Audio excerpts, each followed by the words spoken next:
El aire en Mexicali no se movía, simplemente se estancaba, pesado y pegajoso como la miel sobre la piel. Era una sopa de calor implacable que se colaba por las ventanas, se adhería a la ropa y te susurraba al oído que la única forma de sobrevivir era permanecer quieto. Javier Morales no tenía ese lujo. A sus 48 años, su rutina era un reloj suizo de monotonía, un ciclo inquebrantable que comenzaba con el chirrido de su camioneta Ford F-150 modelo 98 y terminaba con el zumbido de un ventilador de techo que apenas movía el aire.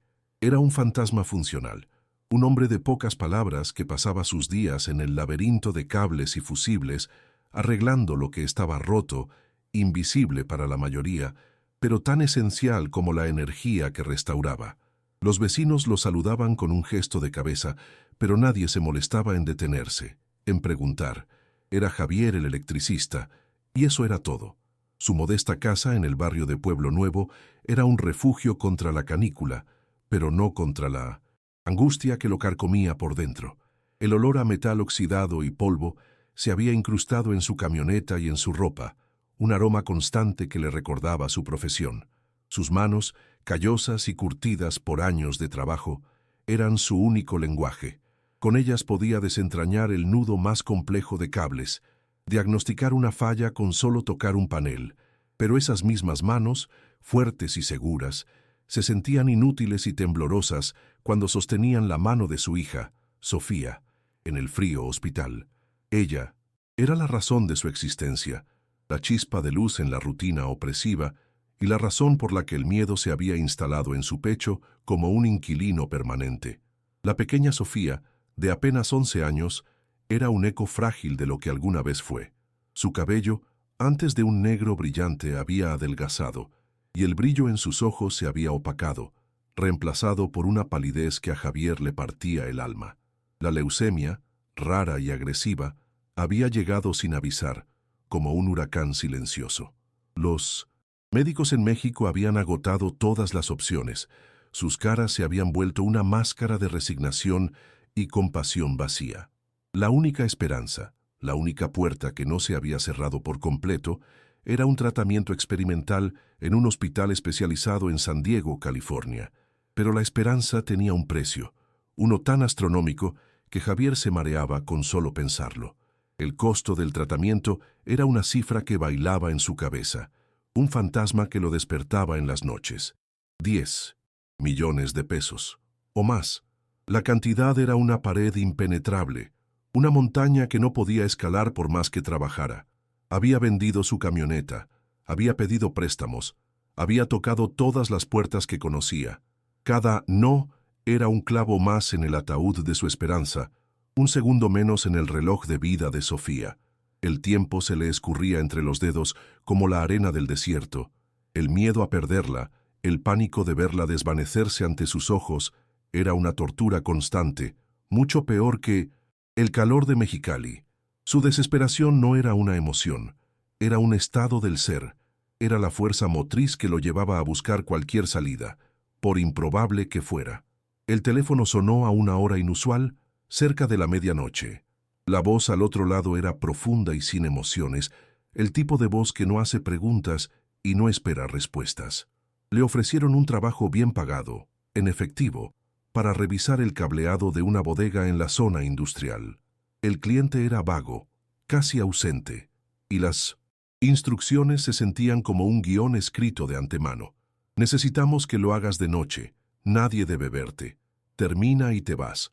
No preguntas, no hablas. El dinero prometido era más de lo que ganaba en una semana. La urgencia, la extrañeza del encargo, encendieron una pequeña alarma en la mente de Javier, pero la desesperación por los gastos médicos de Sofía ahogó cualquier sospecha. La necesidad de un padre es un motor más potente que la prudencia, una fuerza que lo empujó hacia la oscuridad sin dudar. La bodega estaba ubicada en las afueras de la ciudad, un gigante de lámina y concreto que se alzaba solitario en la noche. No había rótulos, ni autos, solo un portón de acero macizo y una luz solitaria que proyectaba sombras alargadas. Al entrar, el aire era espeso, saturado con el olor a humedad y a un químico que Javier no pudo identificar.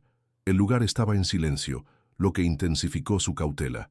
Se puso a trabajar, sus manos moviéndose con la familiaridad de años de práctica, sus herramientas brillando bajo la luz de su linterna. Las instrucciones eran claras: revisar los paneles eléctricos principales, los de la parte trasera, y asegurarse de que los circuitos estuvieran en orden para una nueva instalación. El trabajo en apariencia era rutinario, pero el ambiente era cualquier cosa menos eso. Mientras seguía el rastro de un cableado antiguo, Javier se encontró con una sección de la pared que no cuadraba. El muro de yeso sonaba hueco, su textura era diferente. Como un hombre de detalles, su curiosidad se agudizó. La pared no tenía sentido en el plano que le habían dado. Con la punta de su destornillador raspó un poco la pintura descascarada y descubrió que el muro no era sólido, sino una falsa división, un compartimento oculto. El corazón le latió con fuerza, pero una mezcla de curiosidad y la pura desesperación de un padre que busca cualquier oportunidad lo empujó a seguir. Con cuidado, forzó la pequeña compuerta de madera y lo que vio lo dejó sin aliento. Dentro del compartimento, perfectamente alineadas, había varias maletas de lona del tipo que se usa para equipo deportivo. No eran maletas de viaje. Su forma era demasiado cuadrada, demasiado rígida. El miedo era un sabor amargo en su boca, un veneno que le subía por la garganta. Sabía que no debía tocar nada, que debía cerrar el compartimento y seguir su camino, pero una fuerza irresistible, el rostro de Sofía pálida en la cama del hospital, le obligó a abrir una. Lo que vio fue surrealista, una visión que pertenecía a una película. Pilas de billetes de $100 compactados y envueltos en plástico. No eran fajos sueltos, eran ladrillos de dinero, perfectamente organizados. La vista del dinero era un puñetazo en el estómago, una mezcla de horror y una tentación abrumadora. El silencio de la bodega fue roto por un zumbido. Javier se congeló, sus oídos agudizados. Venía del exterior, pero se acercaba. Eran dos voces masculinas, hablando de forma casual, pero con una urgencia subyacente. La entrega a Culiacán es en 2 días, no podemos tener fallas. La voz, ronca y baja, resonó en el pasillo. El ingeniero quiere esto impecable, que nada se quede aquí más tiempo del debido. Son 16.7, no podemos perder un solo centavo. Javier se quedó inmóvil, pegado a la pared, con los ojos fijos en el dinero. Su cerebro procesó la información con una frialdad matemática. No eran 16 millones de pesos, eran 16 millones de dólares. Lo que estaba viendo era una fortuna, el equivalente a la vida de su hija. El corazón se le desbocó, un tambor que golpeaba contra sus costillas, mientras el peso de la oportunidad y el riesgo se hacían insoportables. Javier regresó a casa sin el dinero, pero con su mente en un torbellino. No durmió, se la pasó dando vueltas en la cama, el sudor frío pegado a su espalda. La imagen de los ladrillos de billetes se superponía con la de su hija, frágil y vulnerable. El dilema era un monstruo con 2 cabezas. Una era el rostro del miedo, el de los sombras del desierto, el cártel que controlaba la plaza de Mexicali. Conocía sus métodos, sabía que no tenían piedad, que robarles era firmar su propia sentencia de muerte y la de su familia. La otra cabeza era la certeza absoluta, de que sin ese dinero Sofía se moriría. Era un callejón sin salida, una encrucijada infernal donde ambas opciones llevaban al abismo. El pánico se alternaba con la desesperación, la prudencia con la locura. ¿Quién se atrevía a robarle a los narcos? Nadie en su sano juicio. Pero Javier no estaba en su sano juicio, estaba siendo impulsado por el amor de un padre, por una cuenta regresiva que resonaba más fuerte que cualquier amenaza. Recordó la frase de los médicos: «Ya no hay nada que podamos hacer aquí». Fue un cuchillo en su corazón, el punto de no retorno que lo empujó a considerarlo inconcebible. El dinero en la bodega no era un tesoro, era un salvavidas, uno que estaba al alcance de su mano si se atrevía a nadar en aguas turbias. El hombre invisible, el hombre ordinario, estaba a punto de hacer algo extraordinario. La moralidad de robar a asesinos era una justificación fácil, una manta que se echaba encima para calmar su conciencia. ¿Qué mal podía hacer si el dinero se usaba para salvar una vida inocente? El verdadero dilema no era moral, era existencial. Era la colisión entre su yo meticuloso y cuidadoso y el acto de locura que estaba a punto de cometer. El miedo era real, una entidad palpable, que le secaba la garganta, pero el rostro de Sofía, sus ojos cansados, la forma en que su mano se sentía tan pequeña en la de él, era un peso mucho más pesado que el miedo. Esa noche, la noche más larga de su vida, su mente se centró en un solo cálculo, en una sola verdad innegable. No tenía nada que perder. Si se quedaba, perdería a Sofía. Si actuaba, al menos tendría una oportunidad. La decisión final no fue una explosión de rabia, sino un suspiro de resignación. La desesperación había ganado la batalla contra la prudencia. Javier se levantó de la cama, sus movimientos lentos, como si estuviera caminando en un sueño. Su mente se puso a trabajar de nuevo, no en el pánico, sino en la lógica fría y metódica de un electricista. El sistema de seguridad de la bodega, si es que existía, era rudimentario. Eran hombres de fuerza bruta, no de tecnología. Unos cuantos cables mal colocados, un par de fusibles desconectados, y el lugar se quedaría a oscuras. No tenía un plan de escape, solo la idea de que una vez que tuviera el dinero, tendría que desaparecer, pero el primer paso era el más peligroso, el de la intrusión. Bajo la tenue luz de su porche, Javier revisó su caja de herramientas, seleccionando las más útiles, un par de cortacables, su linterna, un par de guantes para no dejar huellas. Se sintió como un ladrón de una película de Hollywood, un papel que le quedaba tan mal como un traje de 3 piezas. Su corazón latía a un ritmo descontrolado, pero sus manos no temblaban. La sin urgencia de la vida de su hija era un anestésico contra el pánico, un catalizador para la acción. Se imaginó el rostro de Sofía sonriendo, el día en que pudiera decirle que todo iba a estar bien, que el milagro que tanto habían orado había llegado. Era una mentira que se contaba a sí mismo, un faro de esperanza en la oscuridad que lo rodeaba. La camioneta Ford, su fiel compañera, lo condujo de regreso a la zona industrial. El olor a diésel y polvo era el único aroma familiar en la noche. La bodega se alzaba imponente, un coloso inerte. Javier se detuvo a cierta distancia, apagó las luces y se apeó. La noche en Mexicali era silenciosa, pero el zumbido de los insectos y el chirrido de las cigarras creaban un coro de alerta. Se movió con cautela, como una sombra más entre tantas, hasta llegar a la caja de fusibles principal, ubicada en la parte exterior del edificio. La suerte estaba de su lado. El panel estaba viejo, el candado oxidado y fácil de forzar. Con un chasquido metálico, el candado cedió. Abrió la caja de fusibles. El olor a ozono y a metal viejo llenó sus fosas nasales.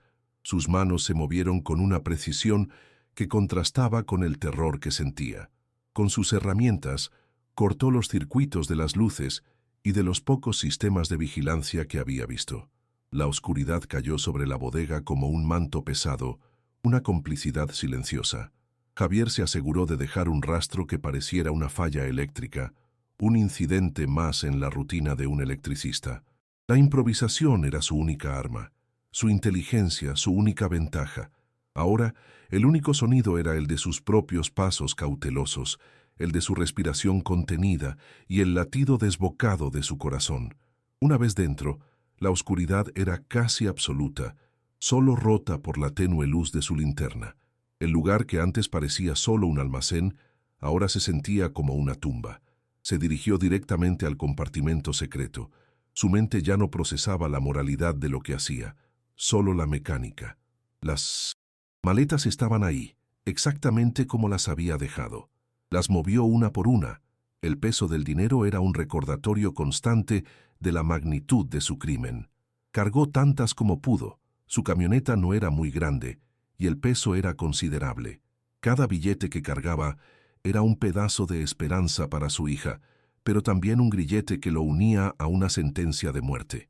El último paquete de dinero. Las manos de Javier temblaban mientras lo subía a la camioneta. El motor se encendió con un estruendo que le pareció ensordecedor en el silencio de la noche. Salió de la zona industrial sin mirar atrás, su mente borrando cualquier rastro, cualquier conexión. Era un hombre con un secreto, un hombre que había robado un futuro a la muerte de su hija, y al hacerlo, había vendido su propia alma. El calor de la noche se sentía diferente ahora. Era un calor de persecución, un fuego que lo quemaría si no corría lo suficientemente rápido. El hombre invisible acababa de hacerse el blanco más grande de todo Mexicali. El rostro de su hija, pálido y débil, era la única imagen que lo mantenía en pie. Las luces de la ciudad de Mexicali se desvanecían en el espejo retrovisor. El olor a sal y a mar, el aroma de la libertad, lo llamaba desde el sur, desde el mar de Cortés. Pero entre él y el mar había cientos de kilómetros de desierto, la tierra del cártel al que acababa de robar.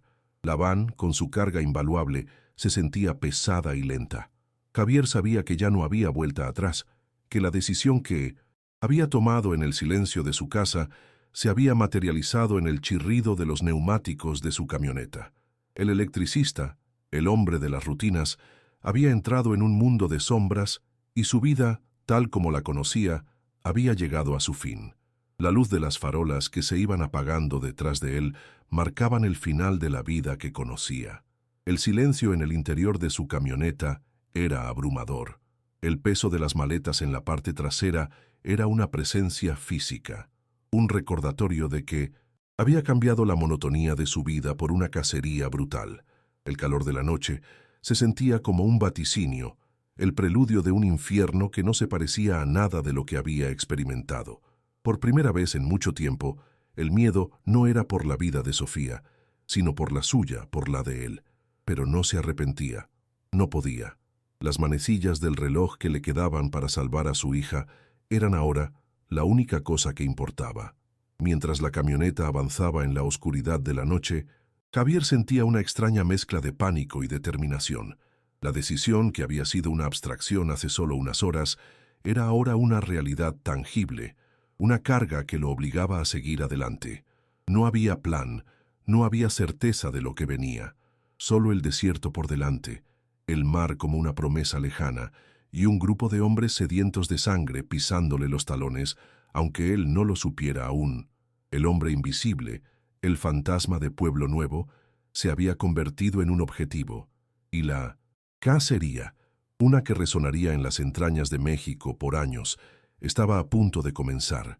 El olor a caucho quemado y aceite caliente llenaba la cabina de la camioneta. El motor de la Ford F-150 tosía, se quejaba bajo la carga descomunal de las maletas. El peso del dinero, que antes se sentía como una bendición, ahora era un lastre que hacía que el motor gimiera con cada kilómetro. Javier no se atrevía a mirar el espejo retrovisor, como si al hacerlo pudiera materializar la amenaza que sabía que se cernía sobre él. La adrenalina había dado paso a un miedo visceral, el mismo que sienten los animales de presa cuando el depredador ya les ha olido la sangre. Cada faro que veía en la oscuridad, cada coche que lo rebasaba, era un golpe en su corazón. Estaba a unas horas de haber robado a los narcos más despiadados de la región. El tiempo era su enemigo y la camioneta su única esperanza. Mientras Javier se adentraba en el desierto, en la bodega, el amanecer se asomaba por el horizonte. El sol aún bajo pintaba el cielo de naranja y púrpura, pero el interior de la bodega era de un rojo furioso. El primer sicario en llegar se topó con el panel de fusibles abierto y los cables cortados con una precisión que lo puso alerta de inmediato. La sangre se le heló en las venas. Llamó al ingeniero, la voz tensa, llena de pánico. «No es una falla, jefe. Alguien se metió. Las maletas no están». El rostro del ingeniero, un hombre de 30 y tantos, con lentes de pasta y una camisa de manga larga, no se inmutó. No había gritos, no había furia, solo una calma fría, calculadora, la calma de un depredador que ha detectado un movimiento en la sabana. Para el ingeniero, la pérdida del dinero era una nimiedad, un simple costo de operación. Lo que lo enfureció, lo que lo hizo apretar los dientes, fue la audacia, la desfachatez. Alguien, un nadie, un simple electricista, se había atrevido a tocar lo que era de ellos. Esto no era un robo, era una afrenta. Y una afrenta a su organización a la que llamaban los Sombras del Desierto, era algo que no se perdonaba. Era un mensaje que debía ser respondido con una crueldad quirúrgica, una lección que se grabaría en la mente de todos. El ingeniero no buscaba recuperar el dinero, buscaba un ejemplo, un corrido que se contaría en las cantinas y que hablaría del castigo que le esperaba a quien osara robarle al diablo. La eficiencia de su organización era aterradora. En cuestión de minutos, un equipo forense improvisado llegó a la bodega. Recorrieron el lugar. En la caja de fusibles encontraron una huella digital parcial. La placa de la camioneta de Javier había sido captada, en un ángulo difícil, por una de las pocas cámaras de tránsito en la zona. El hombre era un fantasma. No tenía antecedentes penales, pero su huella digital estaba en los registros de una visa de turista que había solicitado años atrás. Y la camioneta, una Ford F-150-98 color blanco, fue identificada. El ingeniero sonrió, una mueca de hielo. Localicen a este pendejo. Quiero a su familia. Quiero que vea cómo su vida se desmorona por querer jugar a ser un héroe. La cacería ya no era solo por el dinero, era por una venganza. La aguja de la temperatura del motor de la camioneta subía peligrosamente. El sol del desierto ya estaba en lo alto, un fuego blanco que se tragaba el horizonte. El asfalto se ondulaba con el calor. Las palmeras a la orilla del camino parecían fantasmas danzantes. Javier apretó el volante. El sudor le corría por la espalda, empapando su camisa de trabajo. El motor emitió un último gemido. Una bocanada de humo blanco y espeso salió del cofre. La camioneta se detuvo, como un animal exhausto que se rinde. El silencio que siguió fue tan ensordecedor como un grito. Javier sintió una punzada de pánico y frustración. La mitad del camino a San Felipe estaba aún por delante, y su único medio de escape había colapsado. Estaba varado. Con el corazón en la garganta, Javier abrió el cofre.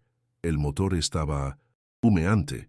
El olor a aceite quemado era nauseabundo. Se dio cuenta de que no había forma de arreglarlo. Estaba en medio de la nada, a la vista de cualquiera que pasara. La urgencia de escapar lo golpeó con la fuerza de una ola. Se dirigió a la parte trasera de la camioneta. El peso de las maletas, que antes era una promesa, ahora era una maldición. No podía llevárselas todas. No podía arrastrarlas por el desierto. Tomó la decisión más difícil y dolorosa de su vida. Abandonó la mayor parte del dinero. Abrió una de las maletas, tomó lo que pudo, lo metió en una mochila. El resto, millones de dólares, lo dejó bajo la lona, una ofrenda a la sed del desierto. Con la mochila a la espalda, Javier comenzó a caminar. El sol le quemaba la piel, el aire era un horno que le secaba la garganta. La pesadez del dinero en su mochila era una carga simbólica y real. Cada paso era un esfuerzo, cada gota de sudor era un recordatorio del riesgo que había tomado. El desierto era un enemigo implacable, silencioso y cruel. No había refugio, no había agua, solo la inmensidad de la nada. Se sentía como un insecto, diminuto y vulnerable, en un mundo gigantesco. Caminó durante horas. El agotamiento le nublaba la mente, pero la imagen de Sofía, la necesidad de llegar al mar, lo empujaba hacia adelante. La sed era una tortura, un demonio que le raspaba la garganta. El sol lo había desorientado, y las sombras danzantes parecían figuras que lo observaban desde lejos. Cuando sus piernas no pudieron más, se desplomó bajo la escasa sombra de un mezquite. Cerró los ojos por un instante y vio el rostro de su hija. Eso fue suficiente. El recuerdo del frío del hospital le dio un último aliento de fuerza. Se levantó, sus pies doloridos, sus músculos agotados. El olor a sal, un aroma lejano que la brisa traía, se sintió como un milagro. Era la promesa del mar de Cortés, la única salida que le quedaba. Tenía que llegar a San Felipe, tenía que encontrar a Mateo. Mateo era un pescador viejo, cínico y con la piel curtida por el sol. Sus manos eran un mapa de cicatrices y venas hinchadas, y el olor a sal y a pescado era parte de su ser. Tenía una panga vieja que casi siempre estaba en el muelle. Javier lo había ayudado años atrás, cuando el bote de Mateo se había volcado en una tormenta repentina. Javier había estado en la bahía de pesca, reparando un faro, y había visto el accidente. Arriesgó su vida para sacarlo del agua, para arrastrarlo a la orilla. Mateo, que no era un hombre de favores, sentía una deuda de vida que no había podido pagar. Era un hombre de palabra, y esa deuda pesaba sobre él, una carga invisible que se negaba a dejar ir. Cuando Javier llegó al puerto de San Felipe, estaba al borde del colapso. Sus ropas estaban sucias, su cara quemada por el sol, sus ojos inyectados en sangre. Se tambaleó hasta el muelle. El olor a sal y a diésel lo llenó de una esperanza renovada. Encontró a Mateo reparando las redes de su panga. La esperanza. Mateo lo miró. Su cara de palo se transformó en una de sorpresa y después de puro miedo. Conocía a Javier. Sabía que no era un hombre de problemas. «Javi, cabrón, ¿qué te pasó? Parece que te persiguió el diablo». Javier no tuvo tiempo para rodeos. «Más o menos. Necesito tu ayuda. Es una deuda que no te puedo pagar». Le contó la historia en pocas palabras.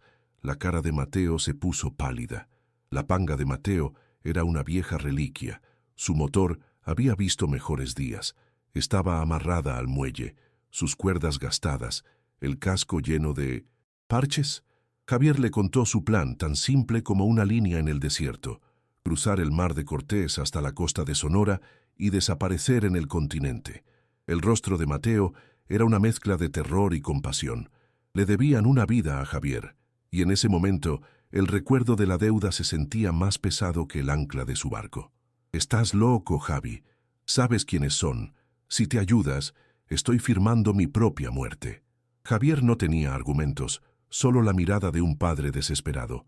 El rostro de Misames. Sofía se interpuso entre ellos.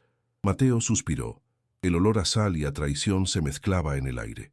Sabía que no podía decir que no. La llamada a la acción es un momento crucial en nuestra narrativa. Mientras Javier y Mateo, dos hombres al borde del precipicio, se preparan para lo impensable, su historia nos recuerda que la vida, a menudo, nos lleva a tomar decisiones extremas en circunstancias desesperadas. Es una crónica de valentía, sacrificio y la oscura realidad que se esconde detrás de las leyendas. Esta historia y muchas otras solo son posibles gracias a tu apoyo. Por favor, suscríbete a nuestro canal para no perderte ni un solo capítulo de nuestras crónicas de crimen. Y cuéntanos en los comentarios, ¿desde qué rincón de México o del mundo nos estás acompañando en esta travesía? Tu participación nos ayuda a seguir contando estas historias que de otra manera se perderían en el desierto del tiempo. El miedo de Mateo era palpable, un humo que se extendía en el aire del muelle. Mientras revisaban el motor de la panga, el teléfono de Javier vibró. Era un mensaje de un número desconocido. La imagen en la pantalla era una fotografía de la ventana del hospital en Mexicali, y a través del vidrio, el rostro de Sofía, pálido y soñoliento. El corazón de Javier se detuvo. Debajo de la foto, una frase corta, helada, que lo golpeó con la fuerza de un huracán. «El mar tiene hambre. ¿Tu hija tiene tiempo?» Javier sintió que el mundo se derrumbaba a su alrededor. No era una amenaza vaga, era una promesa. El ingeniero ya había localizado a su familia. La persecución no era solo por el dinero, era personal. La furia y la impotencia se apoderaron de Javier. Ya no era una cuestión de escapar, sino de una carrera contrarreloj para salvar a Sofía. El plan de escape se había vuelto obsoleto. La urgencia de su situación había escalado a un nivel inimaginable. La recompensa por su cabeza ya no era solo para los informantes del cártel, era una invitación abierta para cualquiera que lo viera. La foto de la camioneta abandonada había sido difundida. Su rostro, que antes era invisible, ahora era una cara de la traición que se había atrevido a robarle a los sombras del desierto. El ingeniero había movido sus fichas, y Javier no tenía idea de que mientras él corría hacia el mar, los hombres del cártel ya habían puesto su mirada sobre su familia. La amenaza a su hija lo había paralizado por un instante, pero el rostro de Mateo lo devolvió a la realidad. «¿Sabes lo que significa, verdad?», le dijo su voz tensa. Javier asintió, su rostro una máscara de determinación. «Necesito llegar a Sonora. Tengo un contacto que puede hacer que el dinero llegue al hospital. Es mi única oportunidad». El plan de cruzar el mar ya no era una opción. Era una obligación. Mateo no tenía que decir nada. El silencio entre ellos era un acuerdo tácito. El viejo pescador miró al cielo. Las nubes se estaban acumulando en el horizonte, grises y pesadas. «El tiempo no está de nuestro lado», musitó. «Hay un chubasco que se está formando. Tendremos que irnos antes de que llegue». El mar, que había sido su única esperanza, ahora se sentía como una trampa, una masa líquida que lo llevaría a su destino final, sea este la libertad o la muerte. La panga, con su motor viejo y su casco frágil, parecía una cáscara de nuez lista para ser tragada por las olas. Mateo, con sus manos expertas, preparó el barco, asegurando el motor y las provisiones. Javier se encargó de la mochila, el peso del dinero, que antes era una bendición. Ahora era un lastre que le recordaba la magnitud de su crimen y la promesa que le había hecho a su hija. El mar, con su aroma salado y su promesa de libertad, se sentía como una trampa que se cerraba a su alrededor. Mientras se preparaban, el tiempo pareció acelerarse. Los sicarios del ingeniero no eran solo pistoleros, eran una red de informantes, una corporación del crimen con acceso a la tecnología. Los drones, con su zumbido casi imperceptible, sobrevolaban el desierto en busca de la camioneta, en busca del electricista que se había atrevido a desafiarlos, y los halcones, los ojos y oídos del cártel en cada pueblo, ya habían recibido la orden de localizar a un hombre solitario, con una mochila que caminaba por la carretera a San Felipe. La red se estaba cerrando, y Javier era el pez que nadaba directamente a la boca del tiburón. Javier sentía el peso de la mochila en su espalda, y el de la amenaza a su hija en su alma. Ya no había vuelta atrás. La decisión que había tomado en la oscuridad de la bodega era ahora una realidad tangible. Los riesgos se habían multiplicado, las apuestas se habían escalado a un nivel que lo dejaba sin aliento. El amor de un padre, el deseo de salvar a su hija, lo había llevado a este punto sin retorno. Y el único hombre que lo podía ayudar, Mateo, se había convertido en un aliado de último recurso, un hombre que estaba a punto de pagar el precio de una vida salvada en un pasado lejano. La tormenta, el chubasco, se veía en el horizonte. Era un muro gris que se movía lentamente hacia la costa. El mar, antes de un azul sereno, se tornaba oscuro y agitado. Las olas golpeaban con fuerza en el muelle, como un tambor que anunciaba una batalla. Javier y Mateo se miraron sin decir una palabra. Sabían que el tiempo se les estaba acabando, que el peligro que venía de la tierra era tan letal como el que se avecinaba en el mar, y que su única oportunidad era enfrentarse a los dos, a la vez.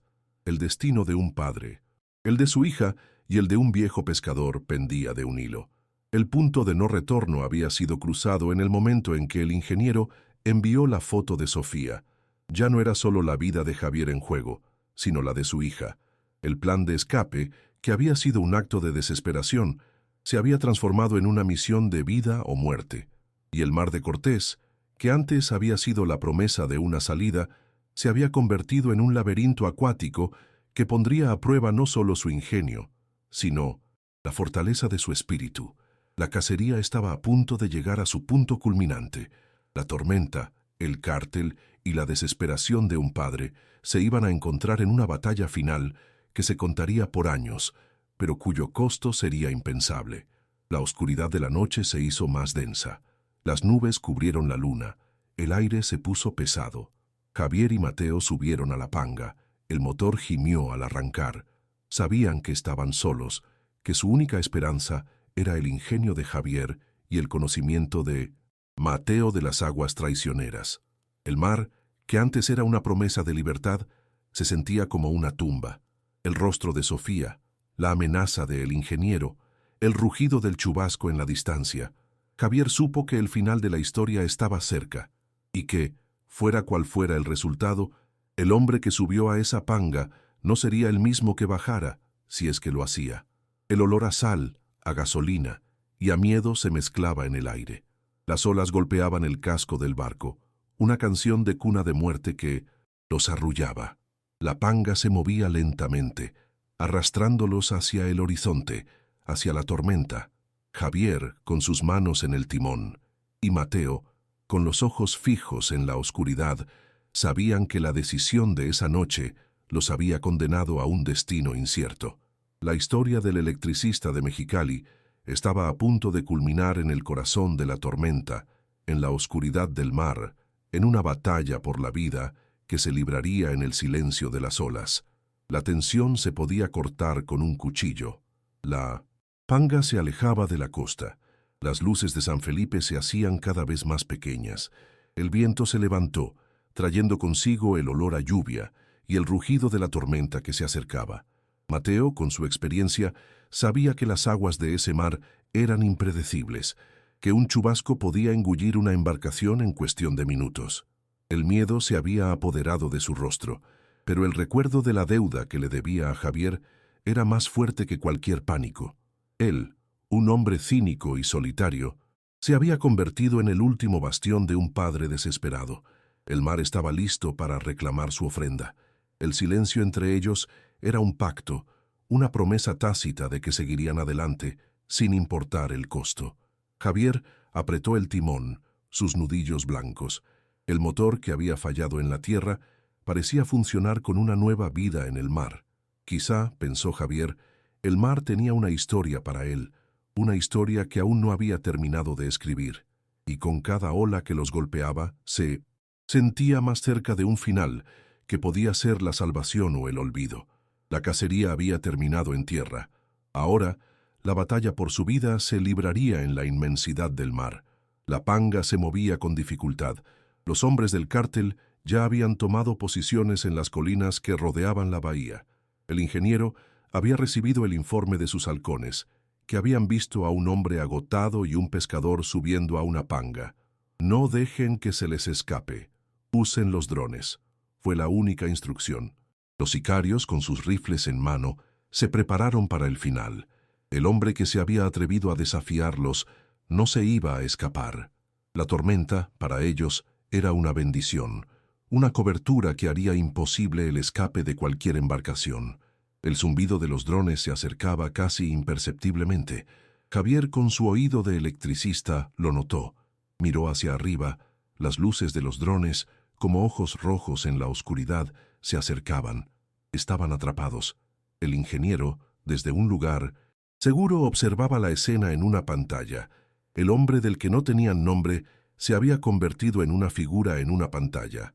Y la cacería, que se había vuelto personal, estaba a punto de llegar a su violento y dramático final. El mar, con su furia contenida, se sentía como un tercer actor en la escena. La tormenta, el cártel y la desesperación de un padre. Javier, en su corazón, sabía que la única forma de sobrevivir era enfrentarse a la tormenta, a la fuerza de la naturaleza, y esperar que eso fuera suficiente para engañar a los hombres que lo perseguían. No tenía un plan, solo la fe en que el mar, con su ira, se convertiría en su único aliado, y Mateo, su única esperanza, su única oportunidad de escapar del infierno que había creado. El miedo y la determinación se entrelazaban en el rostro de Javier. La promesa de libertad se sentía tan lejana como la luna, pero el rostro de su hija, el amor de un padre, era una luz que lo guiaba. No había vuelta atrás, no había más opciones. El mar, la tormenta y los hombres del cártel. El final de la historia estaba por escribirse en las aguas oscuras del mar de Cortés, y la leyenda del electricista que se atrevió a robar al diablo estaba a punto de nacer. El viento aullaba como un alma en pena, golpeando el casco de la panga con una furia implacable. La lluvia, que había comenzado como una brisa suave, se había convertido en un aguacero que cegaba la visión y empapaba la ropa. El chubasco estaba sobre ellos. El mar, antes una promesa, era ahora un campo de batalla que los zarandeaba de un lado a otro. Javier y Mateo se aferraban a los bordes de la panga, sus rostros una mezcla de terror y determinación. Sabían que estaban atrapados entre la ira de la naturaleza y la sed de sangre de los hombres que los perseguían desde la costa. No había vuelta atrás.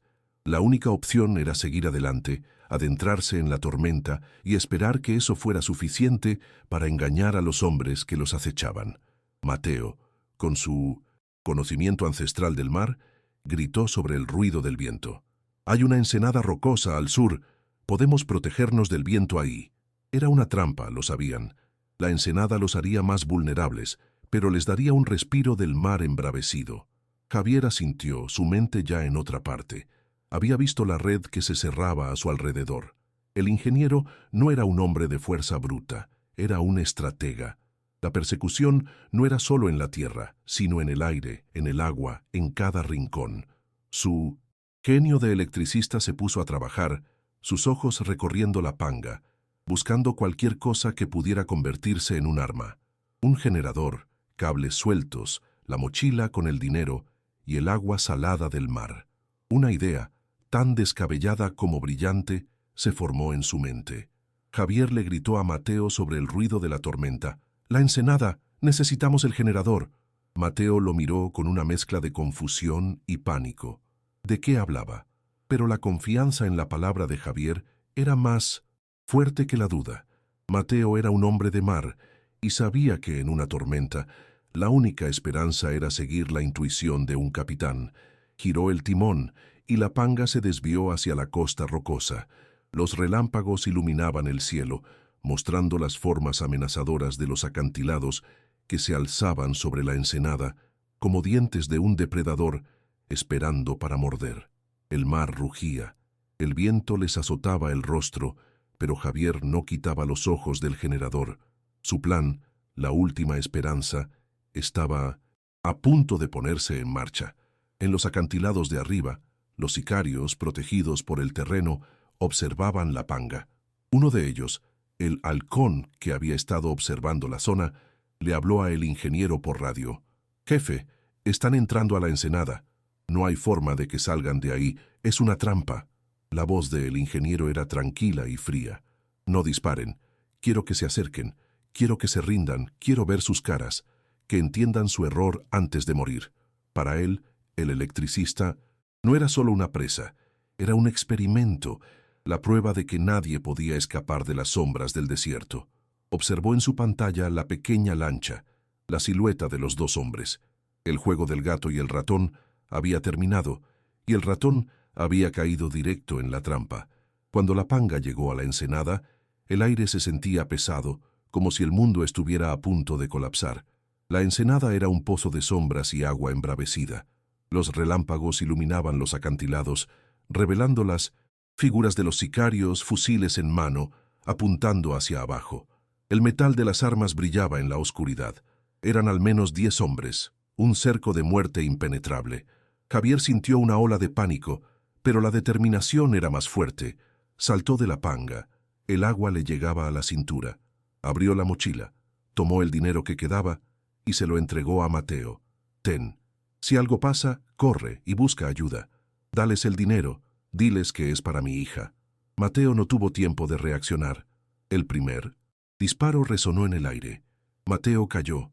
La sangre le brotaba del hombro manchando el agua salada. Un grito de dolor. «¡Mateo!», gritó Javier. La distracción fue su único aliado.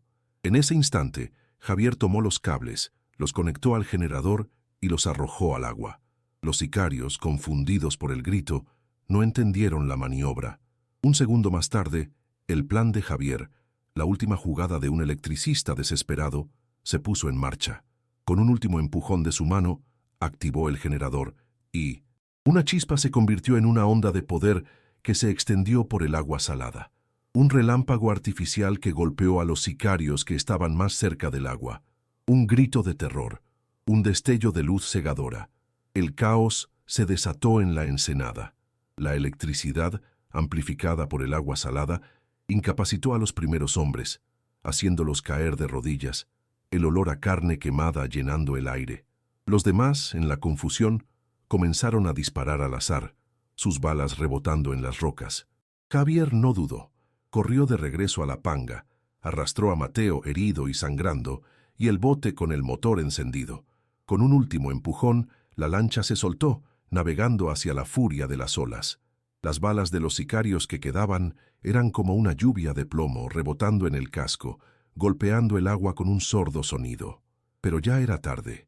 La pequeña panga se había perdido en la oscuridad de la tormenta, engullida por el rugido del mar y el aullido del viento.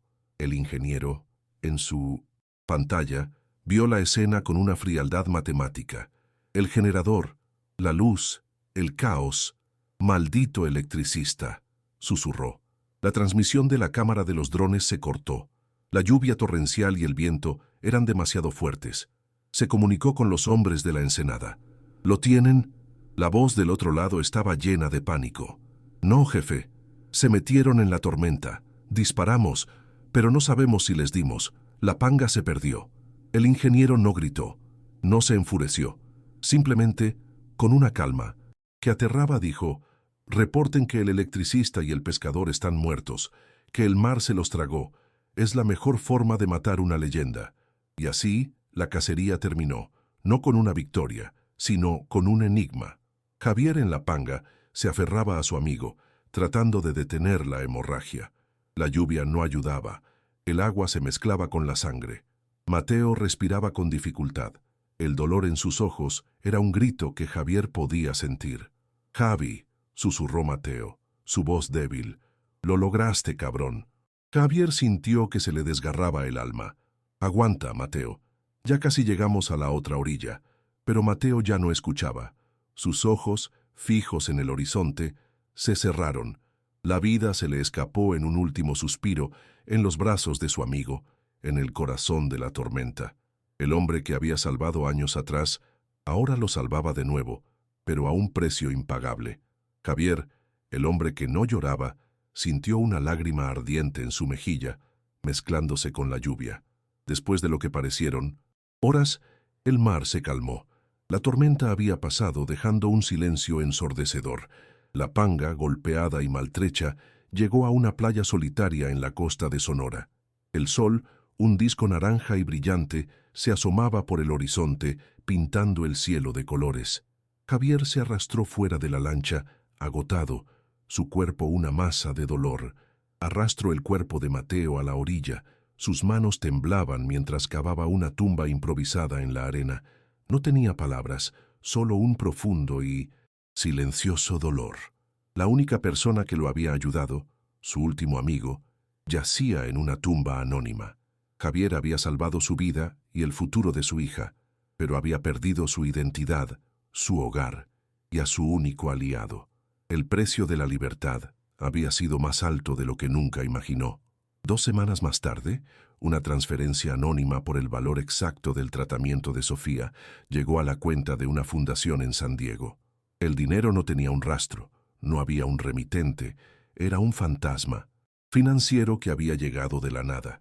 Los directores de la fundación, confundidos pero agradecidos, se aseguraron de que Sofía fuera transferida de inmediato y que su tratamiento comenzara lo antes posible. La vida de una niña se salvaba, y nadie, ni siquiera los médicos, sabían por qué. En la casa de Javier en Pueblo Nuevo, su esposa, una mujer fuerte pero cansada, recibió un sobre sin remitente. Dentro, solo una fotografía de un amanecer en el mar, un sol que se alzaba sobre el horizonte. Ella entendió. Se lo había prometido a Javier. Lo había aceptado. No hizo preguntas, no lloró. Sabía que su marido, el hombre honesto y silencioso que conocía, se había ido, y que ahora era una leyenda, un fantasma que había salvado a su hija. Oficialmente, Javier Morales fue declarado desaparecido, presumiblemente muerto en el mar. Los vecinos, los pocos que lo recordaban, pensaron que había sido víctima de un accidente, una tragedia más en el vasto mar. Nadie en Mexicali, ni siquiera los del cártel, sabían la verdad. La cacería había terminado, y el hombre que la había provocado ya no existía. Javier, con una nueva identidad, un nuevo rostro y un nuevo nombre, se estableció en una villa de pescadores en la costa de Oaxaca, en el Pacífico. Ahora era un hombre anónimo, un pescador más entre tantos. El olor a sal y a pescado era ahora su compañero, el sonido de las olas su único consuelo. Su vida era sencilla, monótona, pero libre del miedo. Todos los días, al amanecer, salía en su pequeña lancha, mirando al sol que se alzaba sobre el océano. Era un recordatorio de que la vida de su hija había sido salvada. La distancia, la imposibilidad de volver a ver a su familia, era el precio que pagaba por su supervivencia. La historia del electricista de Mexicali, el hombre que se atrevió a robar al diablo, se convirtió en un susurro en los muelles de San Felipe, un corrido que se cantaba en las cantinas y que hablaba de la audacia y la locura. La leyenda, al principio, era solo una historia de un hombre ambicioso que había pagado el precio, pero con el tiempo se transformó en un cuento de hadas, una fábula de que un hombre común podía desafiar a las sombras y salir victorioso. Los que sabían la verdad, unos pocos pescadores, se limitaban a encogerse de hombros, dejando que la leyenda creciera, un recordatorio de que a veces el sacrificio más grande es la única forma de encontrar la verdadera libertad.